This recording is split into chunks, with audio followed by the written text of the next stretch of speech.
এলো বাংলাদেশ এয়ারপোর্ট। অবস্থা দেন, মানুষ কি এরকম করে চলাফেরা করতেছে। এই সমস্ত মানুষ যারা আসছে, প্যাসেঞ্জার নিতে আসছে, তো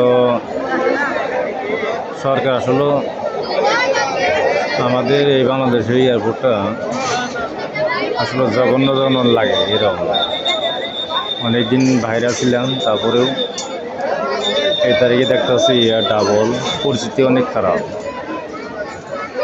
এবার গরুর হাটের মতন, ঠিক আছে, দেখেন গরুর হাটের মতন একদম মানুষজন অভাব নাই। আর প্যাসেঞ্জার এই যে গেটটা এনে খালি বেড়ায়, আর মানুষ ভিতরে বাইরে অভাব নাই।